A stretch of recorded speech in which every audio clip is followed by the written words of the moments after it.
Oh God, No, but the thing is, listen. अरे you get it all I'm very sir, क्या बात कर रहे हैं? Pradeep, come on.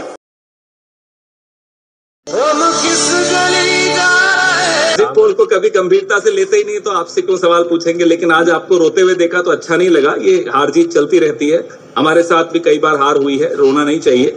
आप मजबूत रहिए, इसमें कोई परेशानी नहीं है। कई बार गलत, कई बार सही, कोई बात नहीं।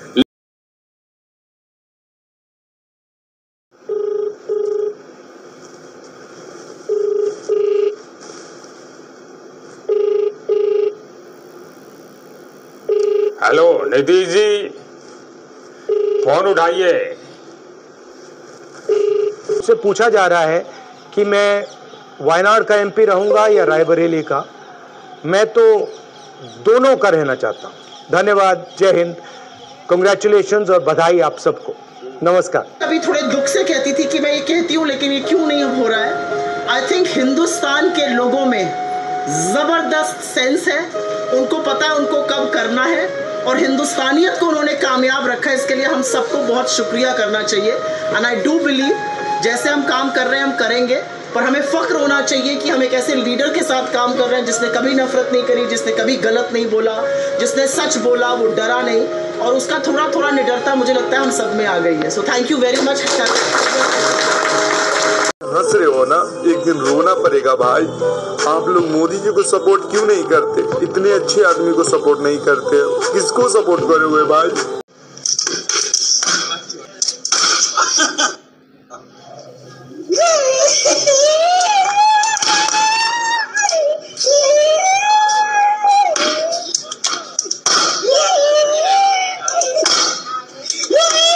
जाने नहीं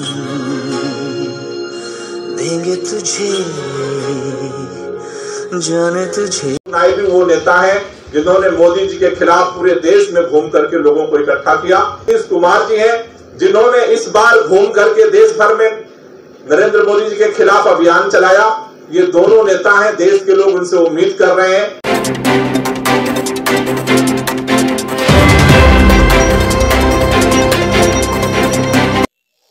আশা করি 2-2.5 মিনিটের শট আপনারা সবাই এনজয় করলেন। রিয়াকশনস আমি এটা টুইটার থেকে আপনাদের জন্য কপি করলাম, তাই ধন্যবাদ টুইটারকে। ভাবনামুখকে নিশ্চয়ই করে শেয়ার, লাইক, কমেন্ট, সাবস্ক্রাইব করবেন।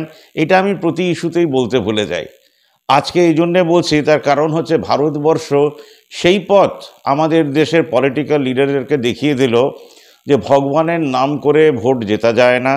নিজেকে ভগবান ভাবলেও মানুষ হারিয়ে দেবে। আর অপোজিশনরা যদি আরেকটু বেশি ইউনাইটেড হয়ে কাজ করত তাহলে রেজাল্ট একদমই অন্য কিছু হতো। সাধারণ মানুষেরা পরিবর্তন চাইছে। কালকের সন্ধে অবধি যা শুনলাম, নীতিশজি বলেছেন তিনি প্রাইম মিনিস্টার হতে চান, আর চন্দ্রবাবু নাইডুকে আমি যতদূর বুঝি তিনি প্রাইম মিনিস্টারের বাবাও হতে চান। তাই আমাদের বিজেপির কাছে যত টাকাই হোক, সিট হচ্ছে এমন একটা মোহ যেটা টাকা দিয়ে কেনা যায় না। কালকের গভীর রাত ছিল ভারতবর্ষের জন্যে, কারণ বিজেপি ঠিক করতে পারেনি দেশের ভবিষ্যৎ যে গাঠবন্ধন হতে যাচ্ছে, যে একজন অন্যজনকে কি করে নামাবে, ভারতবর্ষের সেই পলিটিক্যাল ইতিহাস আবার করে শুরু হলো। আর বুঝতেই পেরেছেন যে বিজেপি রিজাইন করবে না, সে ইন্ডিয়াকে ডাকবে না যে না আপনারা গভর্নমেন্ট ফর্ম করুন। মোরালি আমরা 400 পারিনি, 370ও ক্রস করতে পারিনি, 250ও ক্রস করতে পারিনি, না 240 তো করেইছে। তো গাঠবন্ধন কি হবে ভারতবর্ষের আমার জানা নেই, নিশ্চয়ই হবে, আমরা দেখতে পাবো। আজকে যখন এটা বিম হবে ততক্ষণে হয়তো ভারতবর্ষের আর এক ইতিহাস ঠিক হয়ে গেছে, কিভাবে দেশের লোককে গরিব করা যায়। কিন্তু আমি একজনের কথা বলছি, এটা পার্টির কথা বলছি, নাম বলছি না। তিনি 600টা ভোট পেয়েছেন। 600টা ভোট মানে এটা 6000ও হতে পারতো, 6 লাখও হতে পারতো, তিনি জিতেও যেতে পারতেন যদি তার লিফলেটের বয়ান আলাদা থাকতো। কিন্তু যা হয়, নতুন পার্টি, তার মনে হয়েছে মানুষের কাছে যাওয়া দরকার, টাকা খরচা করা দরকার। তাকে আমি একটা কথা জিজ্ঞেস করেছিলাম, 1 লাখ টাকা খরচা করে কি হারবেন, না 1 লাখ টাকা খরচা করে জিতবেন? তার কাছে সময় ছিল না। আমাদের দেশে যারা যারা পরিবর্তন চেয়েছে তাদের কারোর কাছে সময় নেই। এবং সিপিএম যে এত বড় বড় কথা বলে যে আমরা পার্লামেন্টে গিয়ে জানাবো, সেই দীপশিতা ধরকে আমি প্রশ্ন করেছিলাম যদি আপনি হেরে যান বা জিতে যান, একটা কাজ বলুন যে সারা জীবন করতে পারবেন, যার জন্য শিক্ষিত মানুষেরা প্রাউড হতে পারবে। তিনি তার উত্তরে বলেছিলেন আমরা তো অ্যাসেম্বলিতে শূন্য। সেটা তো আপনার চেয়ে ভালো আমি জানি। অ্যাজ এ সাংবাদিক তো আমি সেই প্রশ্নটা আপনাকে করিনি। তীর্থঙ্কর রায়কেও আমি 2019-এ সেই প্রশ্ন করিনি।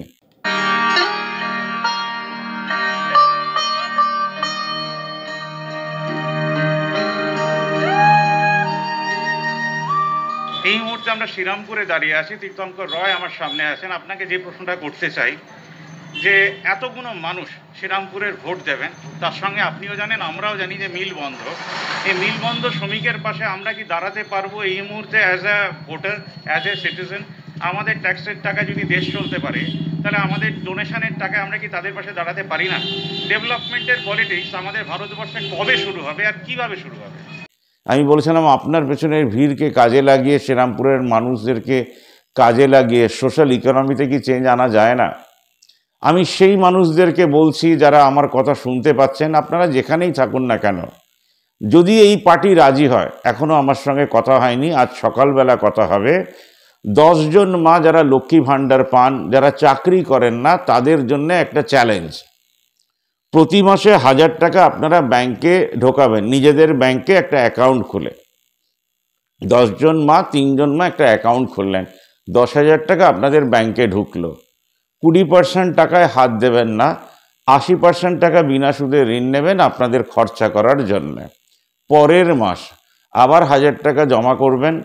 এইবার যে ঋণ নিয়েছেন সেটাকে ফেরাবেন 200 টাকা করে মাসে।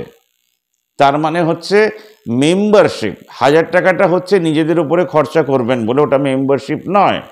মেম্বারশিপ আসছে এবার পরে 100 টাকা করে মাসে এবার আপনারা একটা মেম্বারশিপ করবেন। কারণ 1000 টাকা আজ আছে, কালকে না থাকতে পারে।